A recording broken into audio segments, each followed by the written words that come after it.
Bonjour Cécile Perrault, merci de répondre à ces quelques questions. Vous êtes enseignante-chercheuse à l'université de Rennes 2, spécialiste de l'Afrique du Sud. En attendant les résultats, on s'interroge sur le score possible de l'ANC. Cyril Ramaphosa dit que son parti arrivera en tête.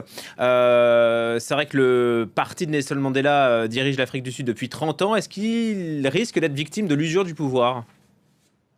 Alors effectivement, les sondages placent plutôt l'ANC entre 40 et 45% actuellement. Alors une surprise n'est pas impossible, néanmoins ça risque d'être vraiment difficile de dépasser la barre, des 50% et notamment, parce que, il risque de perdre 2 provinces. Alors le Cap-Occidental qu'il a déjà perdu et qui est entre les mains, de l'Alliance démocratique depuis déjà 2009, mais le KwaZulu-Natal aussi, risque de basculer, ce qui rendrait les choses singulièrement compliquées, pour le parti au pouvoir. Le plus gros boulet, entre guillemets, à porter pour l'ANC, c'est quoi la déliquescence des infrastructures, le chômage, énorme chômage, hein, près de 33%. Alors, je dirais les 2. En ce qui concerne les services publics, il y a une forme d'ironie dans le fait que l'ANC a, permis l'accès, aux services basiques pour le plus grand nombre, que ce soit en termes d'eau, d'électricité, d'éducation, mais que parallèlement, les Sud-Africains s'aperçoivent que la qualité du service offert ne cesse de se dégrader. Vous avez évoqué les coupures, de courant incessantes, il y a des problèmes de logement, il y a des problèmes de transport, des problèmes avec le système de santé. Bref, tous les aspects de la vie quotidienne des Sud-Africains semblent se compliquer et ça génère une vraie colère et une frustration.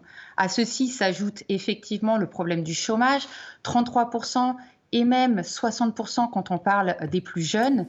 Et cette situation est d'autant plus compliquée pour les Sud-Africains que du fait de l'histoire, il n'y a pas une répartition égale des terres et que de ce fait, pour les plus pauvres, il n'y a pas possibilité de se tourner, par exemple, vers une agriculture de subsistance pour échapper à la pauvreté chronique. Hmm. Le président Ramaphosa, qui n'a pas non plus su faire oublier les affaires de corruption, affaires qui ont terriblement terni l'image du parti de Mandela. Effectivement, en 2018, il y a eu le lancement des travaux de la commission Zondo qui menait l'enquête autour des procédés de capture de l'État, de la corruption à grande échelle qui avait prévalu notamment sous la présidence Zuma de 2009 à 2018. Donc on a pensé qu'il allait y avoir une véritable opération main propre. Mais l'attitude du président actuel ne manque pas d'ambiguïté dans la mesure où on a pu le voir au moment où il a dû nommer les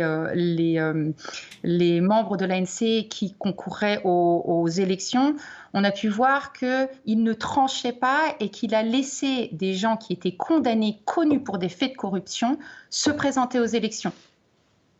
Ce qui est un peu contradictoire, c'est que Jacob Zuma, lui qui a dû quitter la présidence forcée à cause des problèmes de corruption, reste quand même très populaire. Oui, Relativement. et puis c'est une bête politique, il faut dire, parce que c'était quand même un coup de maître que de lancer le parti MK qui reprend le nom de la branche armée de l'ANC en 2023. Il y a vraiment un pied de nez au président actuel et on sent toute la dimension on va dire, de vengeance de la part d'un homme qui a l'impression d'avoir été traîné dans la boue. Donc et effectivement, alors il reste populaire relativement et Oui. auprès d'une certaine frange de la population. Et Mais il a été déclaré inéligible, hein, d'ailleurs. oui, Mm. oui, mais il conserve son pouvoir de nuisance. D'ailleurs, il est intéressant de voir que bien qu'il soit inéligible, il est quand même le visage du parti.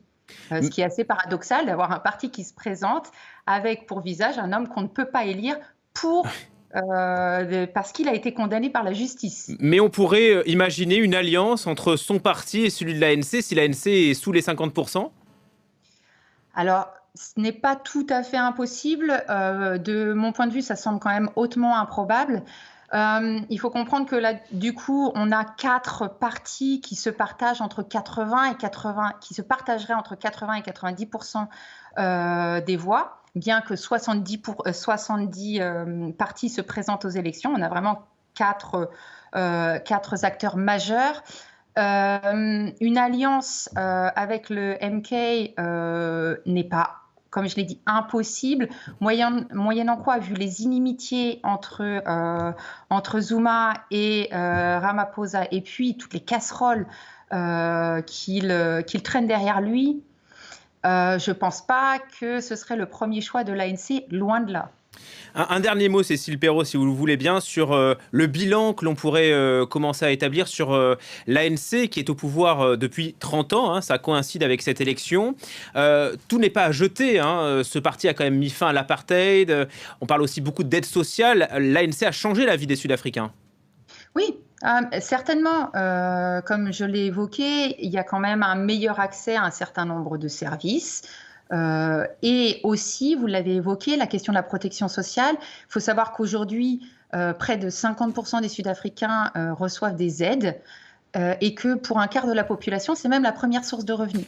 Alors, ça peut paraître une assez mauvaise nouvelle au final, mais ça montre aussi qu'on a un État qui se veut protecteur. Et qui soutient la population.